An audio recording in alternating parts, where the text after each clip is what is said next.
स्वागत करेंगे। दिवाली के तुरंत बाद हमारा देश ऐतिहासिक शुद्धि यज्ञ का गवाह बना है।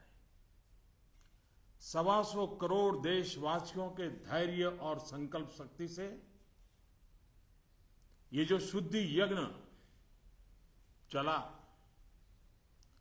आने वाले अनेक वर्षों तक यह देश की दिशा निर्धारित करने में अहम भूमिका निभाएगा। ईश्वर दत्त मानव स्वभाव अच्छाइयों से भरा रहता है, लेकिन समय के साथ आई विकृतियां, बुराइयों के जंजाल में वो घुटन महसूस करने लगता है। भीतर की अच्छाइयों के कारण विकृतियां और बुराइयों की घुटन से बाहर निकलने के लिए वो छटपटाता रहता है। हमारे राष्ट्र जीवन और समाज जीवन में भ्रष्टाचार, काला धन, जाली नोटों के जाल ने ईमानदार को भी घुटने टेकने के लिए मजबूर कर दिया था। उसका मन स्वीकार नहीं करता था, लेकिन उसे परिस्थितियों को सहना पड़ता था, मजबूरन स्वीकार करना पड़ता था। दिवाली के बाद की घटनाओं से ये सिद्ध हो चुका है कि करोड़ों देशवासी ऐसी घुटन से मुक्ति के अवसर की तलाश कर रहे थे। हमारे देशवासियों की अंतर ऊर्जा को हमने कई बार अनुभव किया है। चाहे सन 62 की लड़ाई हो, 65 की लड़ाई हो, 71 की लड़ाई हो, करगिल का युद्ध हो, भारत के कोटि कोटि नागरिकों की संगठित शक्तियों और अप्रतिम देशभक्ति के हमने दर्शन किए हैं। कभी ना कभी बुद्धिजीवी वर्ग इस बात की चर्चा जरूर करेगा कि बाह्य शक्तियों के सामने तो देशवासियों का संकल्प सहज बात है, लेकिन जब देश के कोटि कोटि नागरिक अपने ही भीतर घर कर गई बीमारियों के खिलाफ, बुराइयों के खिलाफ, विकृतियों के खिलाफ लड़ाई लड़ने के लिए मैदान में उतरते हैं, तो वो घटना हर किसी को नए सिरे से सोचने के लिए प्रेरित करती है। दिवाली के बाद लगातार देशवासी दृढ़ संकल्प के साथ, अप्रतिम धैर्य के साथ, त्याग की पराकाष्ठा करते हुए, कष्ट झेलते हुए बुराइयों को पराजित करने के लिए लड़ाई लड़ रहे हैं। जब हम कहते हैं कि कुछ बात है कि हस्ती मिटती नहीं हमारी, कुछ बात है कि हस्ती मिटती नहीं हमारी, इस बात को देशवासियों ने जी करके दिखाया है। कभी लगता था सामाजिक जीवन की बुराइयां, विकृतियां जाने अनजाने में, इच्छा अनिच्छा से हमारी जिंदगी का हिस्सा बन गए हैं। लेकिन 8 नवंबर के बाद की घटनाएं हमें पुनर्विचार करने के लिए मजबूर करती हैं। 125 करोड़ देशवासियों ने तकलीफें झेलकर, कष्ट उठाकर ये सिद्ध कर दिया है कि हर हिंदुस्तानी के लिए सच्चाई और अच्छाई कितनी अहमियत रखती है।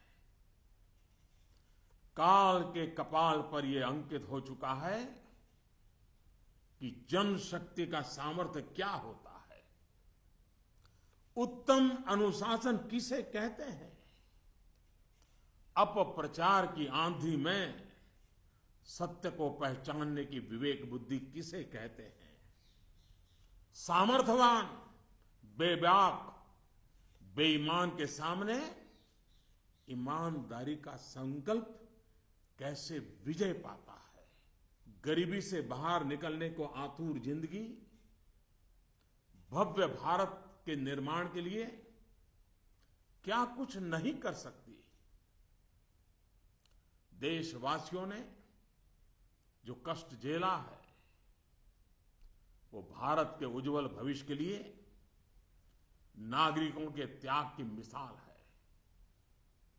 125 करोड़ देशवासियों ने संकल्पबद्ध होकर अपने पुरुषार्थ से, अपने परिश्रम से, अपने पसीने से उज्जवल भविष्य की आधारशिला रखी है। आमतौर पर जब अच्छाई के लिए आंदोलन होते हैं तो सरकार और जनता आमने सामने होती है। यह इतिहास की ऐसी मिसाल है जिसमें सच्चाई और अच्छाई के लिए सरकार और जनता दोनों मिलकर कंधे से कंधा मिलाकर लड़ाई लड़ रहे हैं। मेरे प्यारे देशवासियों, मैं जानता हूं कि बीते दिनों आपको अपना ही पैसा निकालने के लिए घंटों लाइन में लगना पड़ा, परेशानी उठानी पड़ी। इस दौरान मुझे सैकड़ों हजारों चिट्ठियां भी मिली हैं। हर किसी ने अपने विचार रखे हैं, संकल्प भी दोहराया है, साथ ही साथ अपना दर्द भी मुझसे साझा किया है। इन सब में एक बात मैंने हमेशा अनुभव की, आपने मुझे अपना मानकर के बातें कही हैं। भ्रष्टाचार, कालाधन, जाली नोट के खिलाफ लड़ाई में आप एक कदम भी पीछे नहीं रहना चाहते हैं। आपका ये प्यार आशीर्वाद की तरह है। अब प्रयास यह है कि नववर्ष में हो सके उतना जल्दी बैंकों को सामान्य स्थिति की तरफ ले जाया जाए। सरकार में इस विषय से जुड़े सभी जिम्मेदार व्यक्तियों से कहा गया है कि बैंकिंग व्यवस्था को सामान्य करने पर ध्यान केंद्रित किया जाए। विशेषकर ग्रामीण इलाकों में, दूर दराज वाले इलाकों में प्रोएक्टिव होकर के हर छोटी से छोटी कमी को दूर किया जाए ताकि गांव के नागरिकों की, किसानों की कठिनाइयां खत्म हो। प्यारे भाइयों और बहनों, हिंदुस्तान ने जो करके दिखाया है, ऐसा विश्व में तुलना करने के लिए कोई उदाहरण नहीं है।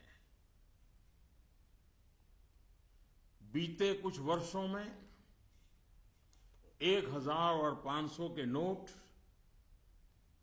सामान्य प्रचलन में कम और पैरेलल इकोनॉमी में ज्यादा चल रहे थे। हमारी समकक्ष जो अर्थव्यवस्था वाले देशों में भी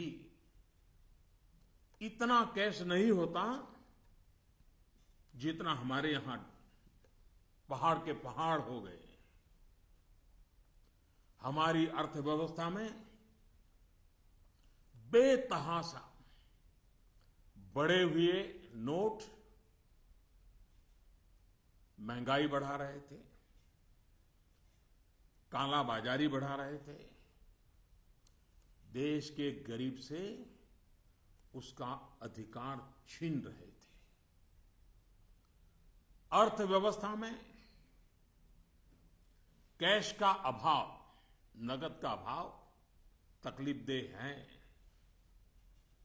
तो हम ये भी न भूले, कैश का प्रभाव, नगद का प्रभाव और अधिक तकलीफदेह होता है। हमारा ये प्रयास है कि इसका संतुलन बना रहे। एक बात में सभी अर्थशास्त्रियों की सहमति है कि कैश अथवा नगद अगर अर्थव्यवस्था से बाहर होते हैं तो विपत्ति है। वही कैश या नकद अगर अर्थव्यवस्था की मुख्य धारा में हो तो विकास का साधन बनता है। इन दिनों करोड़ों देशवासियों ने जिस धैर्य, अनुशासन और संकल्प शक्ति के दर्शन कराए हैं, अगर आज लाल बहादुर शास्त्री होते, जयप्रकाश नारायण होते, राम मनोहर लोहिया होते, कामराज जी होते, तो अवश्य देशवासियों को भरपूर आशीर्वाद देते। किसी भी देश के लिए ये एक शुभ संकेत है कि उसके नागरिक कानून और नियमों का पालन करते हुए गरीबों की सेवा में सरकार की सहायता के लिए मुख्य धारा में वापस आना चाहते हैं। इन दिनों इतने अच्छे अच्छे उदाहरण सामने आए हैं जिसका वर्णन करने में हफ्तों बीत जाए। नकद में कारोबार करने पर मजबूर अनेक नागरिकों ने कानून नियम का पालन करते हुए मुख्य धारा में आने की इच्छा प्रकट की है। ये अप्रत्याशित है और सरकार इसका स्वागत करती है। मेरे प्यारे देशवासियों, हम कब तक सच्चाइयों से मुंह मोड़ते रहेंगे? मैं आपके सामने एक जानकारी साझा करना चाहता हूं और इसे सुनने के बाद या तो आप हंस पड़ेंगे या फिर आपका गुस्सा फूट पड़ेगा। आपको जानकर के हैरानी होगी, सरकार के पास दर्ज की गई जानकारी के हिसाब से देश में सिर्फ और सिर्फ 24 लाख लोग ये स्वीकारते हैं कि उनकी आय 10 लाख रुपये सालाना से ज्यादा है। क्या किसी देशवासी के गले ये बात उतरेगी? आप भी अपने आसपास बड़ी बड़ी कोठियां, बड़ी बड़ी गाड़ियां देखते ही होंगे। देश के बड़े बड़े शहरों को ही देखें तो किसी एक शहर में आपको सालाना 10 लाख से अधिक आय वाले लाखों लोग मिल जाएंगे।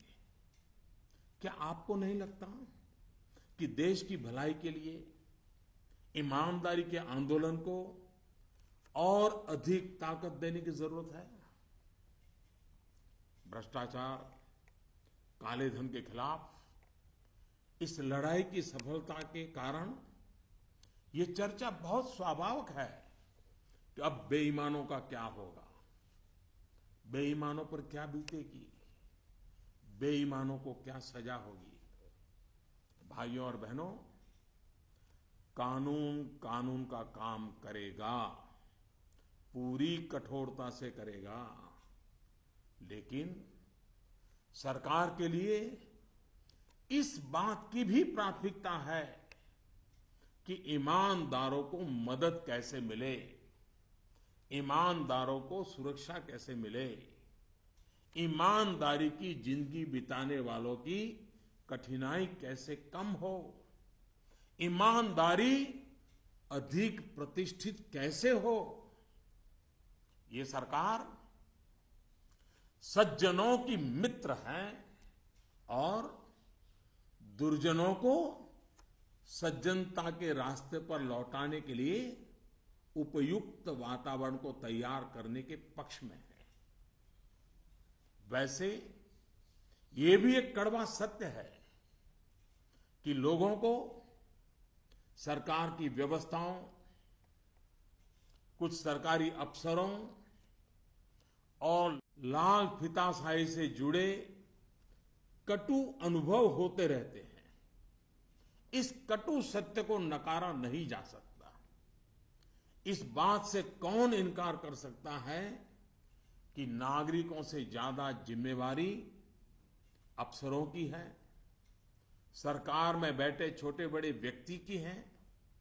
और इसलिए चाहे केंद्र सरकार हो, राज्य सरकार हो या फिर स्थानीय निकाय, सबका दायित्व है कि सामान्य से सामान्य व्यक्ति के अधिकार की रक्षा हो, ईमानदारों की मदद हो और बेईमान अलग थलग हो। दोस्तों, पूरी दुनिया में एक सर्वसामान्य तथ्य है कि आतंकवाद, नक्सलवाद, जाली नोटों का कारोबार, ड्रग के धंधे से जुड़े लोग, मानव तस्करी से जुड़े लोग, हथियारों के कारोबार में लगे लोग, ये सब लोग काले धन पर ही निर्भर रहते हैं। ये समाज और सरकारों के लिए नासूर बन गया है। इस एक निर्णय ने इन सब पर गहरी चोट पहुंचाई है। आज काफी संख्या में नौजवान हिंसा का रास्ता छोड़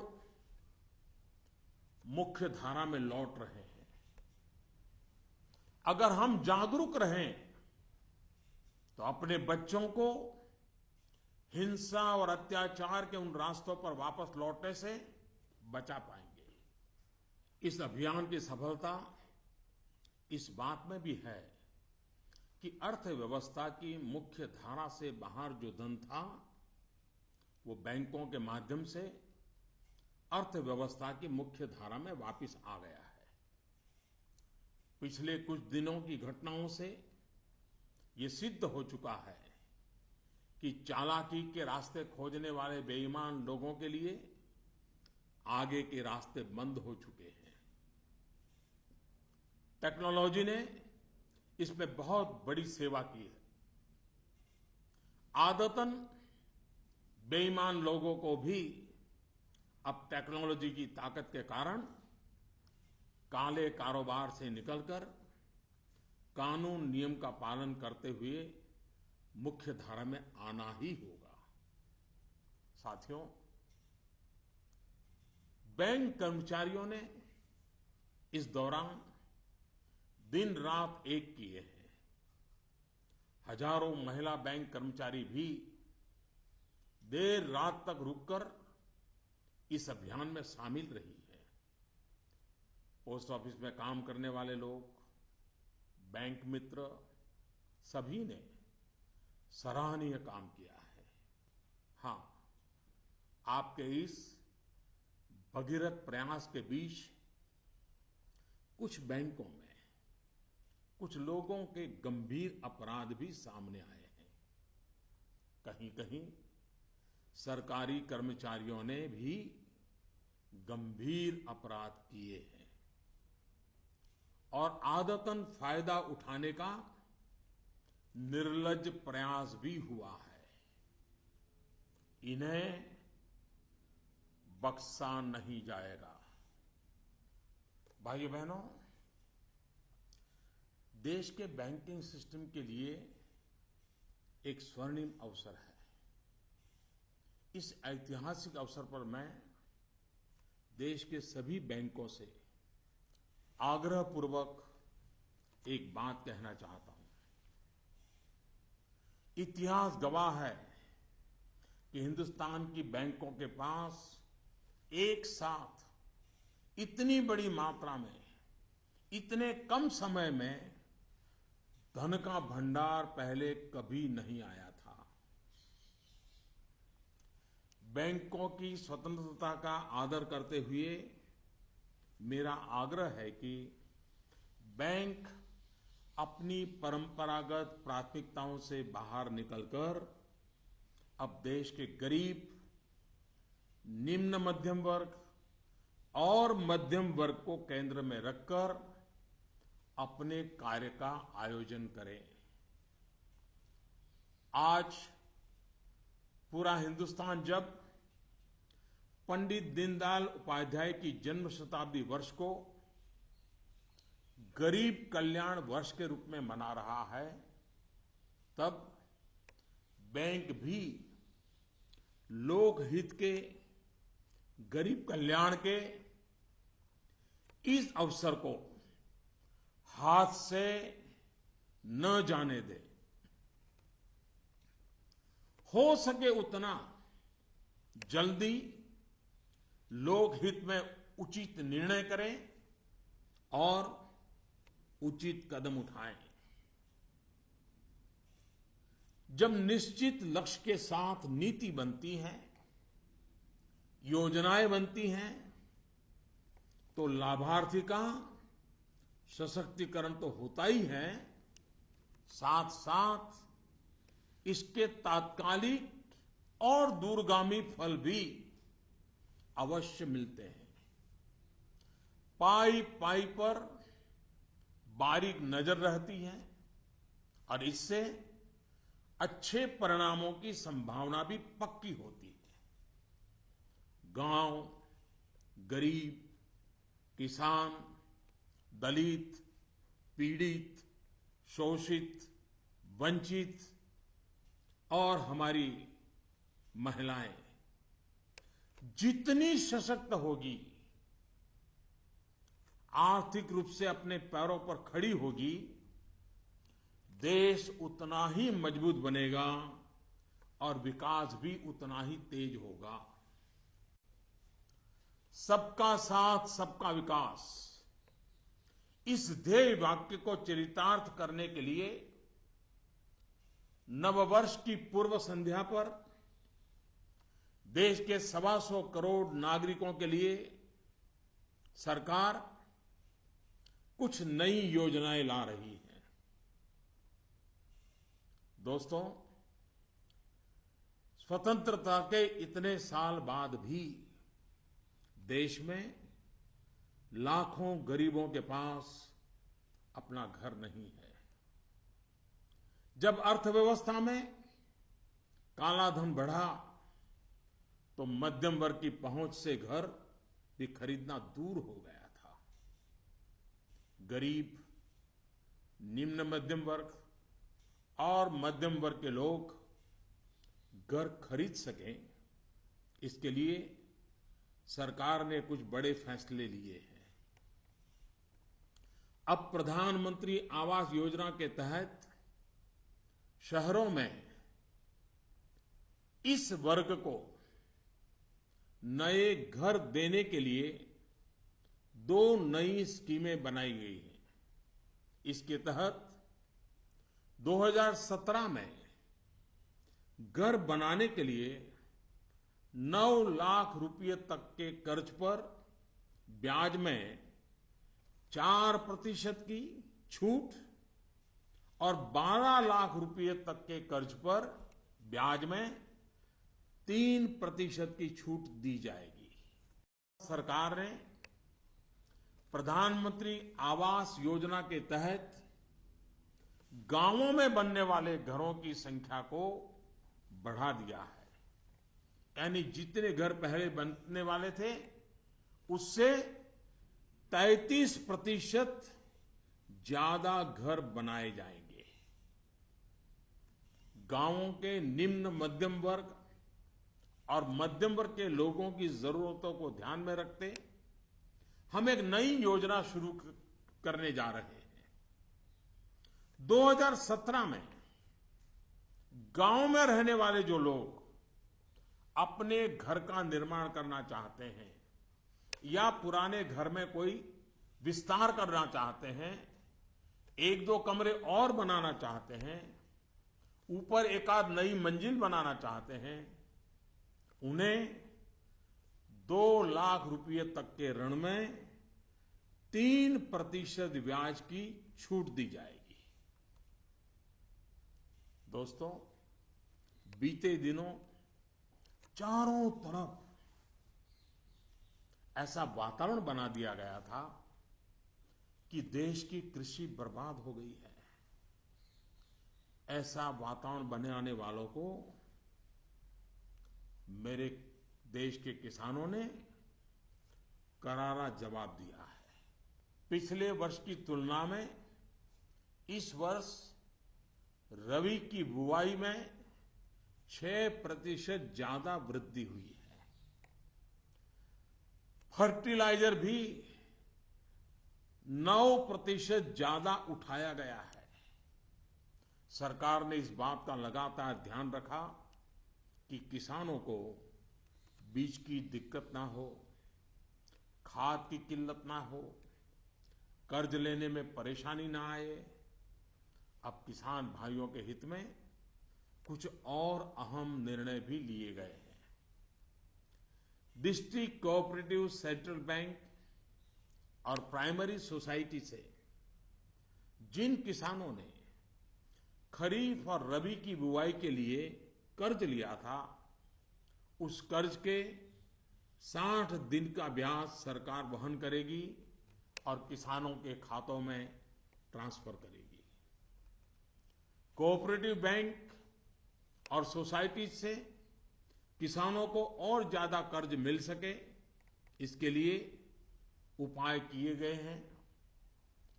नाबार्ड ने पिछले महीने 21,000 करोड़ रुपए की व्यवस्था की थी। अब सरकार इसे लगभग 2 गुना करते हुए इसमें 20,000 करोड़ रुपए और जोड़ रही है। इस रकम को नाबार्ड कोऑपरेटिव बैंक और सोसाइटीज को कम ब्याज पर देगा और इससे नाबार्ड को जो आर्थिक नुकसान होगा उसे भी सरकार वहन करेगी। सरकार ने यह भी तय किया है कि अगले 3 महीने में 3 करोड़ किसान क्रेडिट कार्डों को रुपे कार्ड में बदला जाएगा। किसान क्रेडिट कार्ड में एक कमी यह थी कि पैसे निकालने के लिए बैंक जाना पड़ता था। अब जब किसान क्रेडिट कार्ड को रुपे कार्ड में बदल दिया जाएगा तो किसान कहीं पर भी अपने कार्ड से खरीद बिक्री कर पाएगा।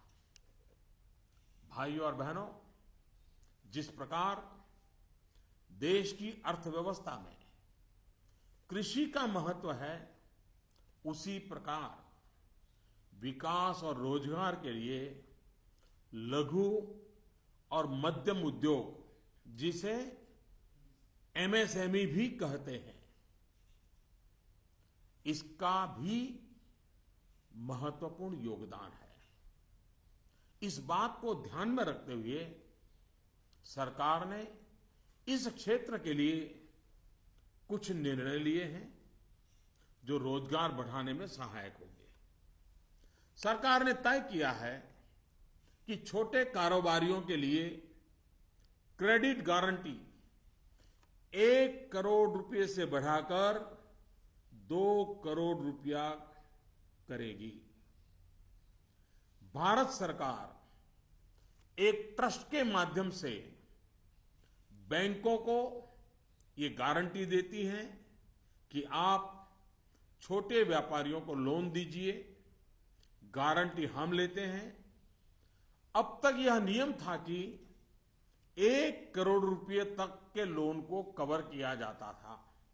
अब 2 करोड़ रुपए तक का लोन क्रेडिट गारंटी से कवर होगा। एनबीएफसी यानी कि नॉन बैंकिंग फाइनेंशियल कंपनी से दिया गया लोन भी इसमें कवर होगा।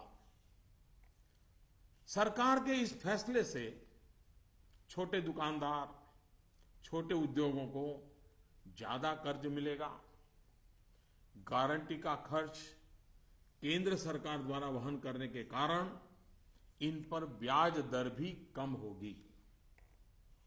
सरकार ने बैंकों को ये भी कहा है कि छोटे उद्योगों के लिए कैश क्रेडिट लिमिट को 20% से बढ़ाकर 25% करें।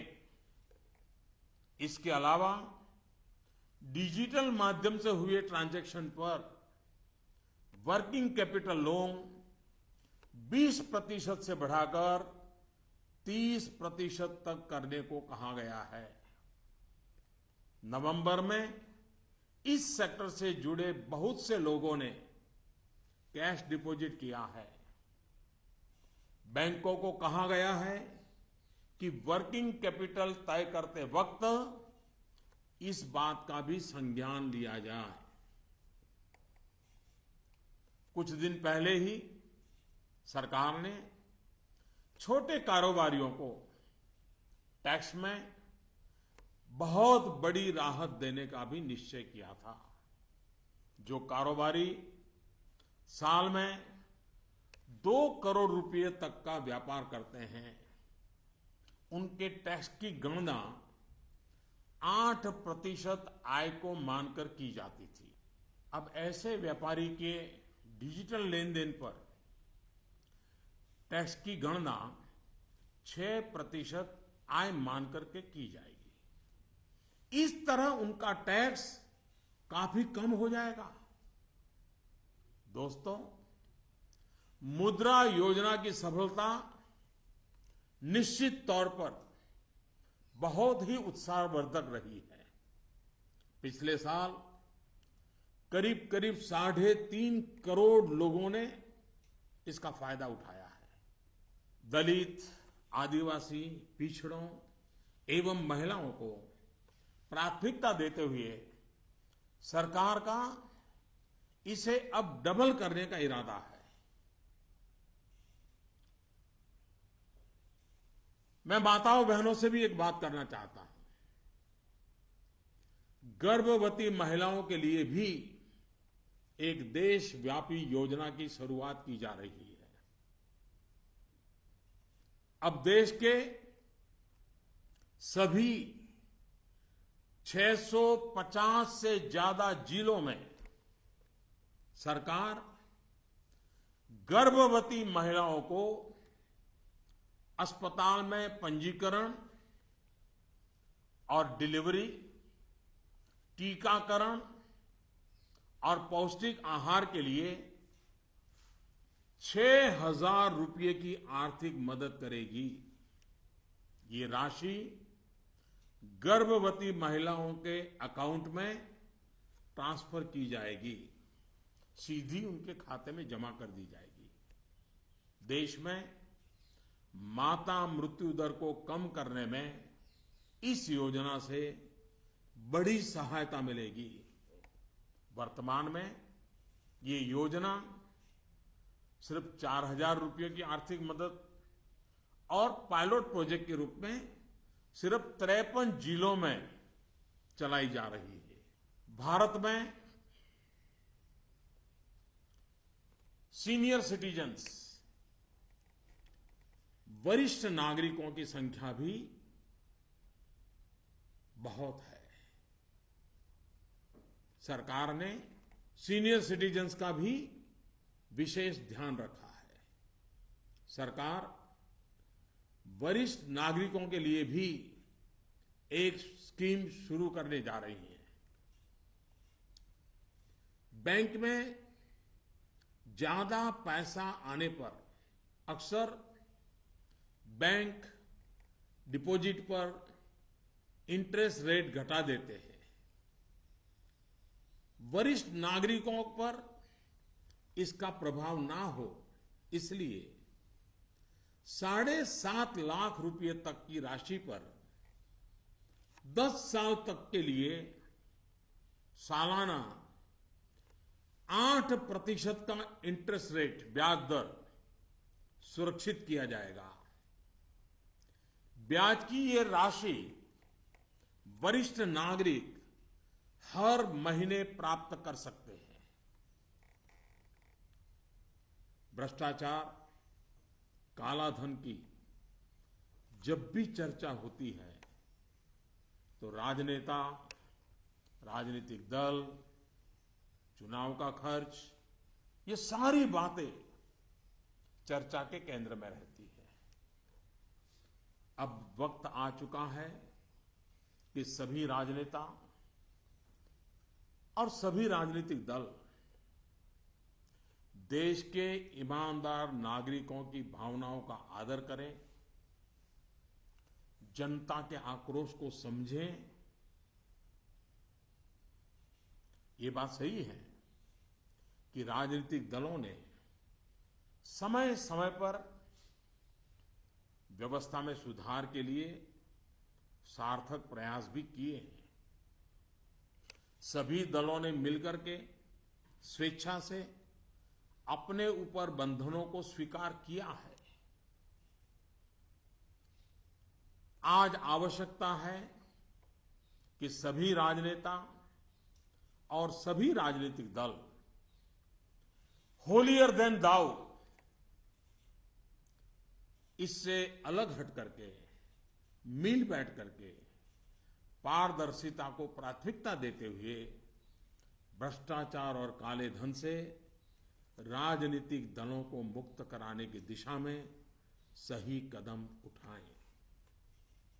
हमारे देश में सामान्य नागरिक से लेकर के राष्ट्रपति जी तक सभी ने लोकसभा, विधानसभा का चुनाव साथ साथ कराए जाने के बारे में कभी न कभी कहा है। आए दिन चल रहे चुनावी चक्र, उससे उत्पन्न आर्थिक बोझ तथा प्रशासन व्यवस्था पर बने बोझ से मुक्ति पाने की बात का समर्थन किया है। अब समय आ गया है कि इस पर बहस हो, सार्थक बहस हो और रास्ता खोजा जाए। हमारे देश में हर सकारात्मक परिवर्तन के लिए हमेशा स्थान रहा है। अब डिजिटल लेन देन, ऑनलाइन पेमेंट या ई पेमेंट को लेकर के समाज में काफी सकारात्मक परिवर्तन देखा जा रहा है। ज्यादा से ज्यादा लोग इससे जुड़ रहे हैं। कल ही सरकार ने बाबा साहेब भीमराव अंबेडकर के नाम पर डिजिटल ट्रांजैक्शन के लिए पूरी तरह एक स्वदेशी प्लेटफॉर्म भीम लॉन्च किया है। भीम यानी भारत इंटरफेस फॉर मनी। मैं देश के युवाओं से, व्यापारी वर्ग से, किसानों से आग्रह करता हूं कि भीम से ज्यादा जुड़े। साथियों, दिवाली के बाद जो घटनाक्रम रहा, निर्णय हुए, नीतियां बनी, इनका मूल्यांकन अर्थशास्त्री तो करेंगे ही, लेकिन अच्छा होगा कि देश के समाजशास्त्री, इतिहासविद भी इस पूरे घटनाक्रम, निर्णय और नीतियों का मूल्यांकन करें। एक राष्ट्र के रूप में भारत का गांव, गरीब, किसान, युवा, पढ़े लिखे, अनपढ़, पुरुष, महिला, सबने अप्रतिम धैर्य और लोक शक्ति का दर्शन कराया है। कुछ समय के बाद 2017 का नया वर्ष प्रारंभ होगा। आज से ठीक 100 साल पहले 1917 में महात्मा गांधी के नेतृत्व में चंपारण में पहली बार सत्याग्रह का आंदोलन आरंभ हुआ था। इन दिनों हमने देखा कि 100 वर्ष के बाद भी हमारे देश में सच्चाई और अच्छाई के प्रति सकारात्मक संस्कार का मूल्य है। आज महात्मा गांधी नहीं है, परंतु उनका यह मार्ग जो हमें सत्य का आग्रह करने के लिए प्रेरित करता है, वह सर्वाधिक उपयुक्त है। चंपारण सत्याग्रह की शताब्दी के अवसर पर हम फिर एक बार महात्मा गांधी का पुण्य स्मरण करते हुए सत्य के आग्रही बनेंगे तो सच्चाई और अच्छाई की पटरी पर आगे बढ़ने में कोई कठिनाई नहीं आएगी। भ्रष्टाचार और काले धन के खिलाफ इस लड़ाई को हमें रुकने नहीं देना है। सत्य का आग्रह संपूर्ण सफलता की गारंटी है। 125 करोड़ का देश हो, 65% जनसंख्या 35 साल से कम उम्र के नौजवानों की हो, साधन भी हो, संसाधन भी हो और सामर्थ्य में कोई कमी ना हो, ऐसे हिंदुस्तान के लिए कोई कारण नहीं है कि हमारा देश अब पीछे रह जाए। नववर्ष की नई किरण नई सफलताओं का संकल्प लेकर के आ रही है। आइए हम सब मिलकर चल पड़े, बाधाओं को पार करते चले, एक नए उज्जवल भविष्य का निर्माण करें। बहुत बहुत धन्यवाद। जय Hind.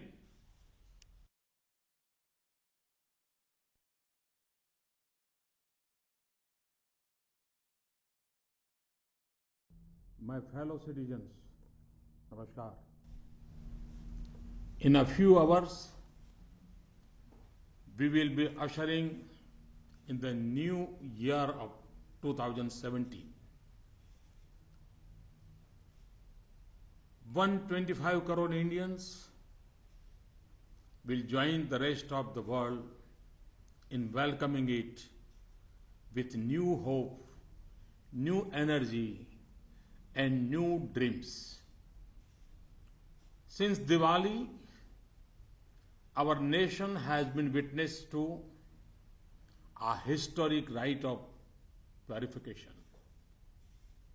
The patience, discipline, and resolve displayed by 125 crore Indians will play a critical role in shaping the future of the nation for years to come.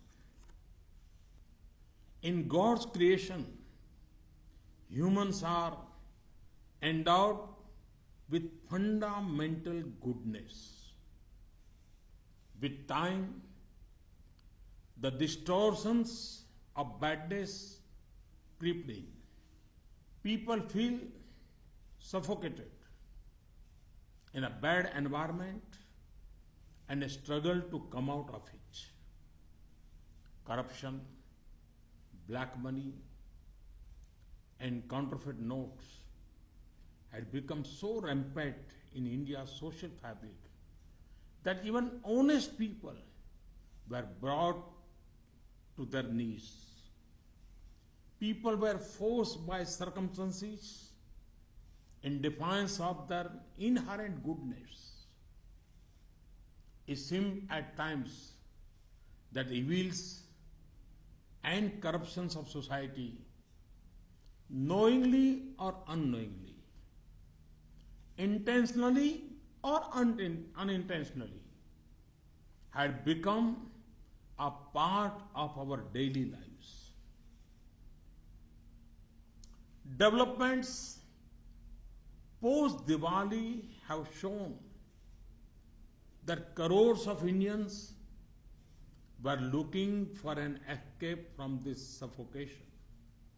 We have, during the external aggressions of 1962, 1965, 1977, and Kargil, witnessed the intrinsic strength of our citizens, such as collective energy and patriotism, is understandable in the face of external threats. However, when crores of Indians unite to fight a war against internal evils, it is unparalleled. Indians have, with firm resolve and infinite patience, faced difficulties with a smile, redefining the concept of sacrifice. We have lived these ideals. 125 crore Indians have shown in their fortitude the importance we place in truth and goodness. This has been written on the sands of time.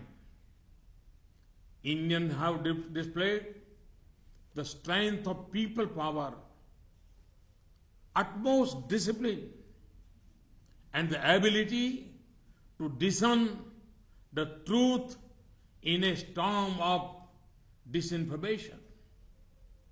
They have shown that resolute honesty can defeat dishonesty.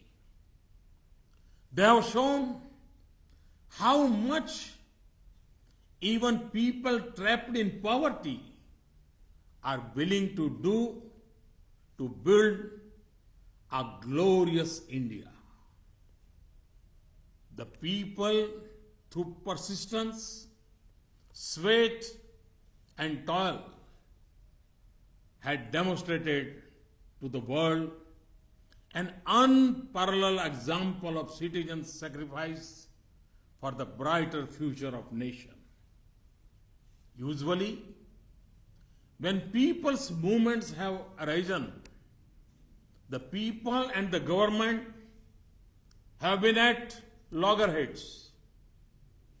It is historic that both the people and the government are on the same side in this battle against evil.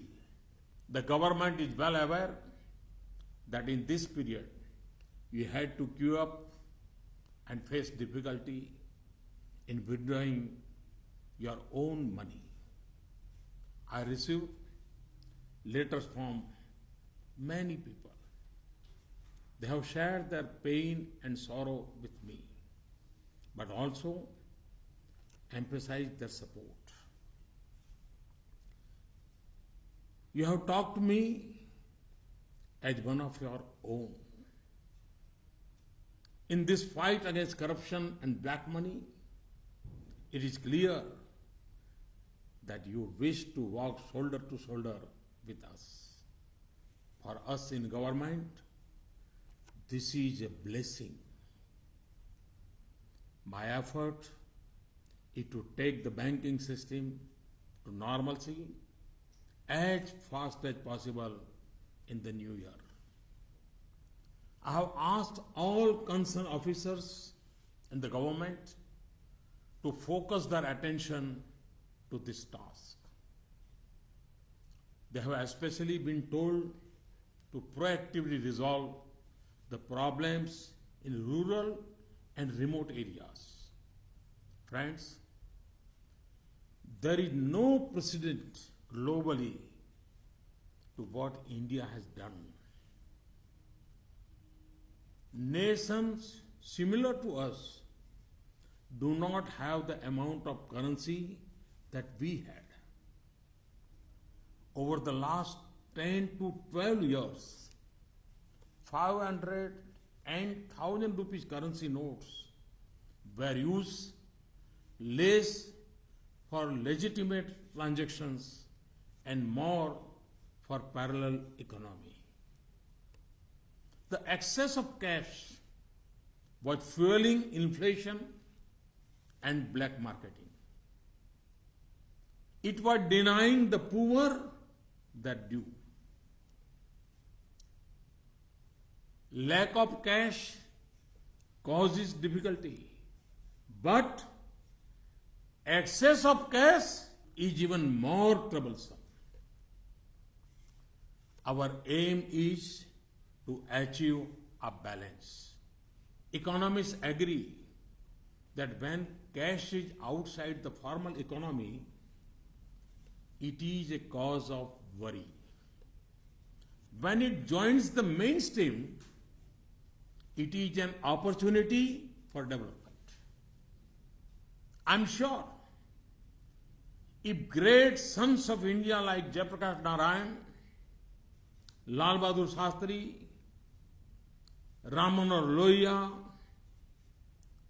Kamaraj ji had been present today, they would have applauded the patience, discipline, and resolve of our countrymen.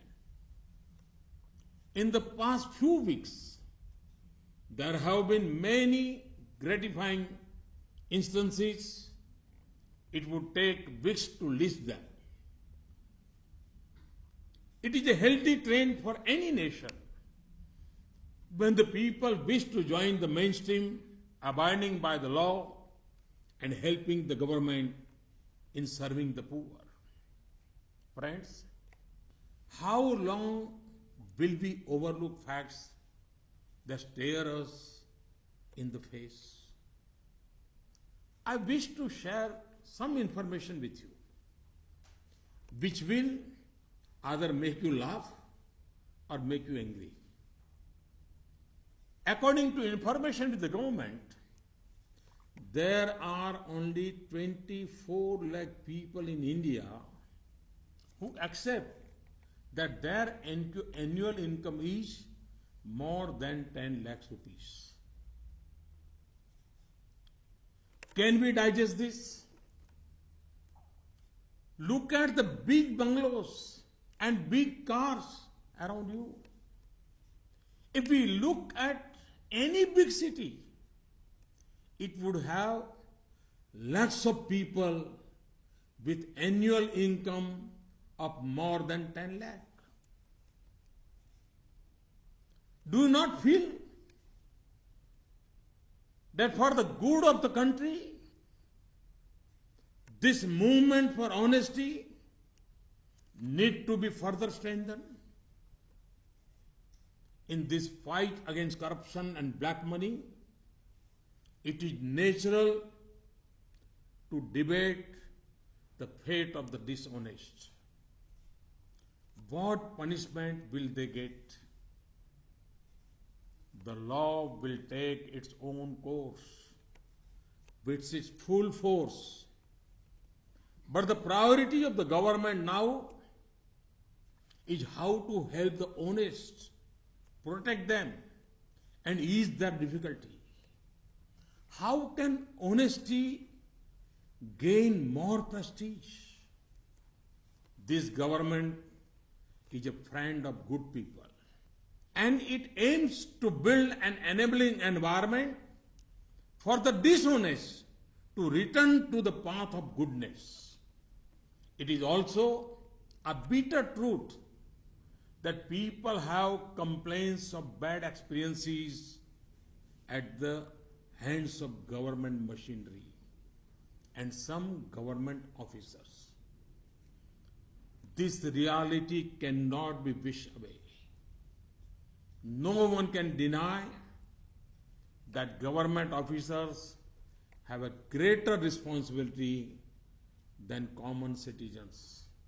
Therefore, it is the responsibility of all of us in the government at central, state, and local levels to protect the common man, help the honest, and isolate the dishonest. Friends, it is accepted the world over that terrorism, Naxalism, Maoism, counterfeit currency trade, drug trade, human trafficking, all of this depend on black money. These evils have become a festering sore on society and governments.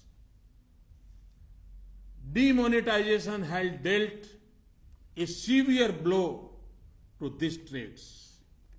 Today, youth who had turned to the wrong path are returning to the mainstream in large numbers.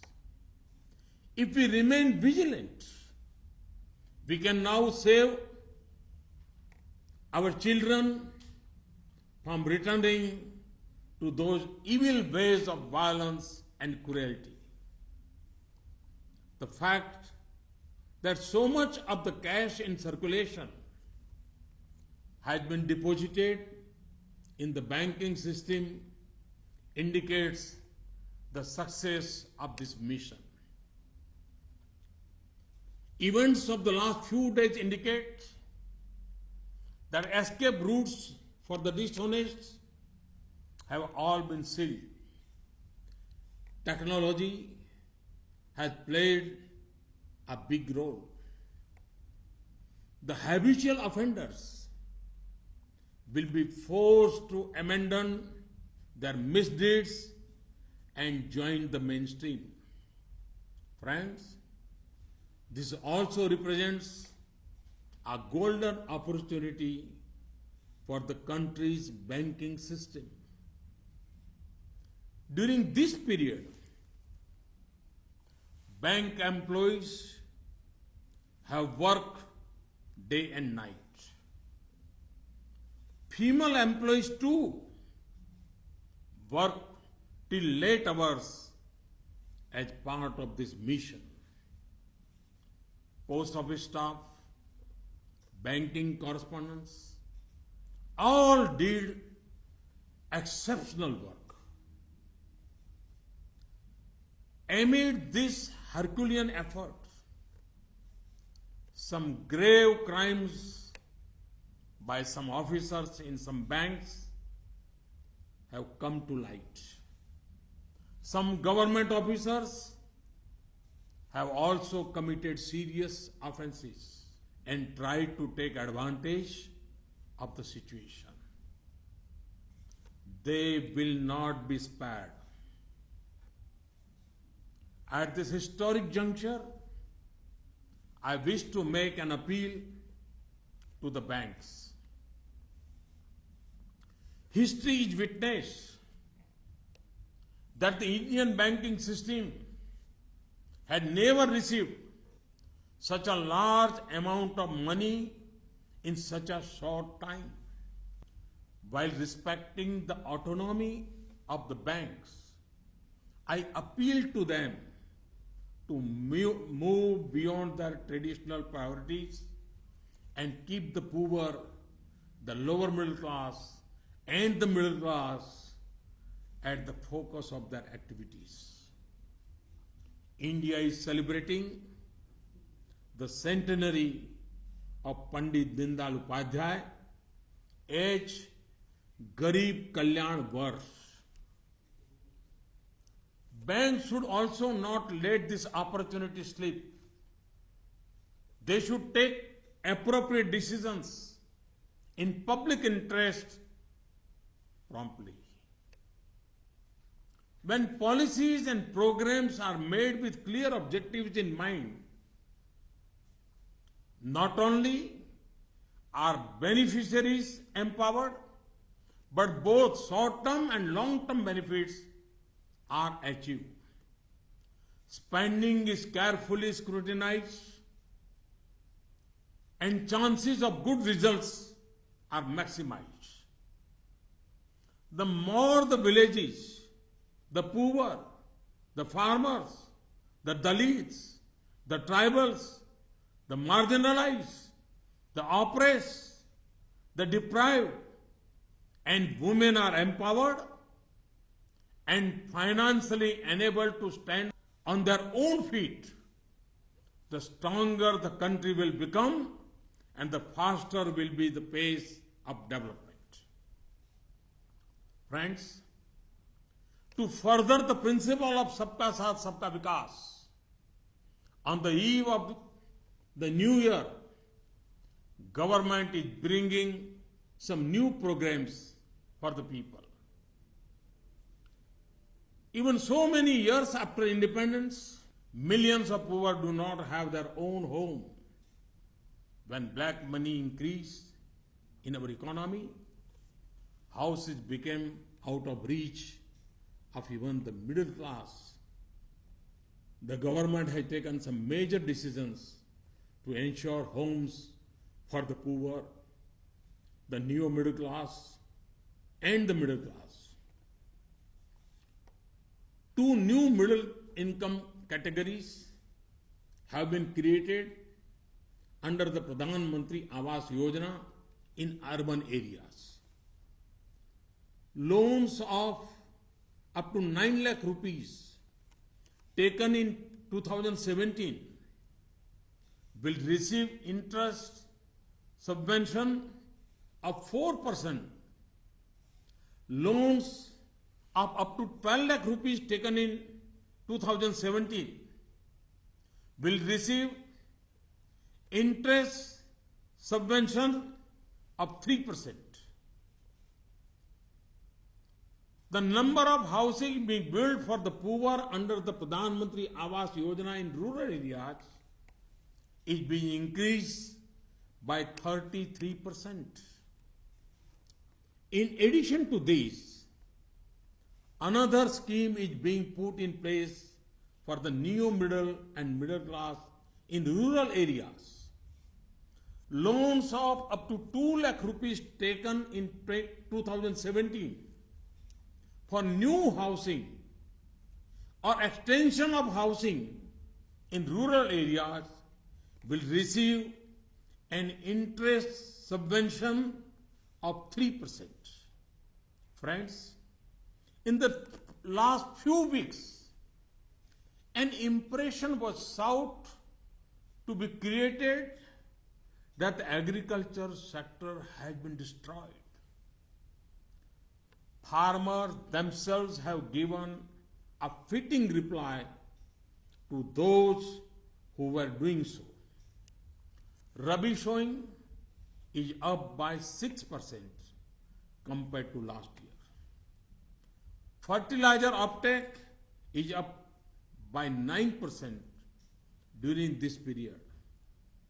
The government has taken care to ensure that farmers do not suffer for want of access to seeds, fertilizers, and credit. Now we have taken some more decisions in the interest of farmers. Farmers who have taken loans for the Rabi crop from district cooperative central banks and primary societies will not have to pay interest on such loans for a period of 60 days. Farmers who have paid interest during the last 2 months will receive these amounts back directly into their bank accounts. Arrangements are being made to provide farmers even better access to loans from cooperative banks and societies. NABARD created a fund of 21,000 crore rupees last month. Now, government is adding 20,000 crore rupees more to this. The loss that NABARD suffered by giving loans to cooperative banks and societies at low interest rates shall be borne by the Government of India. The government has decided that 3 crore farmers who have Kisan credit cards will be given RuPay debit cards within 3 months. Kisan credit cards were launched in 1998, but so far it was essential to go to a bank to use them. Now farmers will have RuPay debit cards which they can use anywhere. Just as agriculture is vital for the economy, so are the medium and small scale enterprise, also called the MSME sector. Government has taken some decisions in the interest of small and medium businesses, which will also boost employment. Government of India underwrites loans given by banks to small businesses through a trust. So far, loans were covered up to 1 crore rupees. This limit is now being enhanced to 2 crore rupees. Earlier, the scheme only covered bank loans. Hereafter, it will cover loans given by NBFCs as well. The decision will enable better access to credit for small shop owners and small enterprises. Banks and NBFCs will not levy high interest on these loans, as Government of India is bearing the cost of underwriting them. Government has also asked banks to raise the credit limit for small industry from 20% of turnover to 25%. Banks have also been asked to increase working capital loans from 20% of turnover to 30% for enterprises that transact digitally. Many people connected with this sector have made cash deposits in the last few weeks. Banks have been asked to take this into account when deciding on working capital. A few days back, government announced a major tax relief for small businesses. Income of businesses with turnover of up to rupees 2 crores was calculated at 8% of the turnover. Now, for such businesses, income from digital transactions will be calculated at only 6%. This will effectively reduce the tax liability by 25%. Friends, the progress of the Mudra Yojana has been very, very encouraging. Last year, nearly 3.5 crore people have been benefited from this. The government now aims to double this, giving priority to Dalits, tribals, backward classes, and women. A new scheme is being launched for pregnant women. We are introducing a nationwide scheme for financial assistance to pregnant women.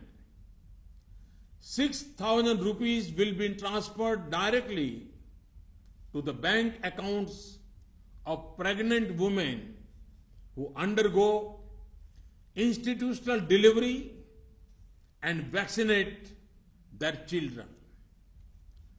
This scheme will help reduce the maternal mortality rate in a big way. This will help ensure nutrition before and after delivery and improving the health of mother and child.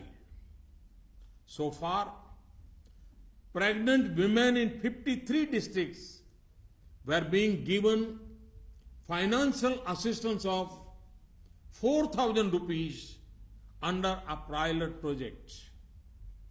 We are initiating a scheme for senior citizens. Banks often reduce their deposit rates when they receive a large volume of money. This should not adversely impact senior citizens.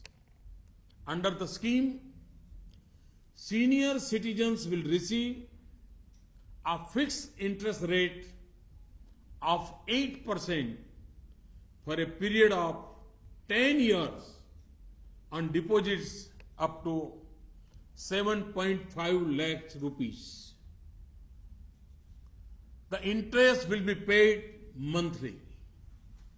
Friends, political parties, political leaders, and electoral funding figure prominently in any debate on corruption and black money.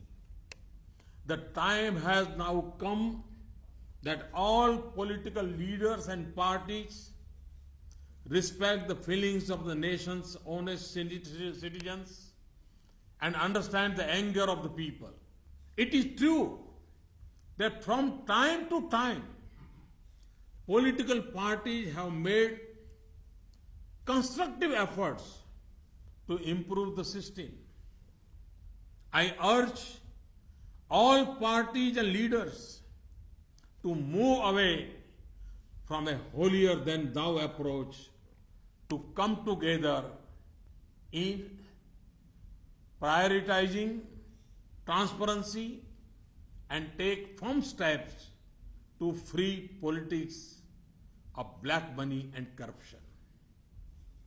In our country, people ranging from common man to the president have at some point or other advocated simultaneous conduct of state and national elections. This is to break the endless cycle of elections, reduce election expenditure, and minimize pressure on the administrative machinery. The time has come for this to be seriously considered and debated.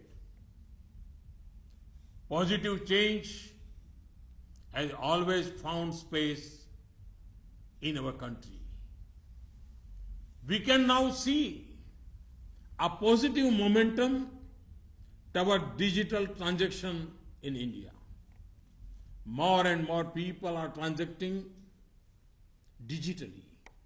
Yesterday, government has launched a new Swadeshi platform for digital transactions named BHIM after Baba Saheb Bhimrao Ambedkar. BHIM stands for Bharat Interface for Money. I call upon the youth, the trading community, and farmers to connect with BHIM as much as possible. Friends, the developments, decisions, and policies that were put in place after Diwali will, of course, be evaluated by economists. It will be good if social scientists and historians also do the same. As a nation, India's villages, poor, farmers, youth, educated, uneducated, men and women have all displayed infinite patience and people power. In a short time, the new year of 2017 will begin. Exactly 100 years ago, In 1917, Mahatma Gandhi initiated a satyagrah in Champaran. Now, a century later, we witness that the people of India continue to share that feeling towards truth and goodness. Today, Mahatma Gandhi is not amongst us, but the path towards truth that he showed us is still most appropriate. As we begin the centenary year of the Satyagraha, let us recall the Mahatma and resolve to follow his message of truth and goodness. We cannot allow this fight against black money and corruption to stop or slow down. Firmness in truth is a guarantee for success. Our country of 125 crore, with 65% below the age of 35, having the means, the resources, and the capability, has no reason to stay behind. The new dawn of the new year comes with the resolve of new success. Let us all come together to move ahead, overcoming obstacles and constraints. Thank you. Happy New Year. Jai Hind.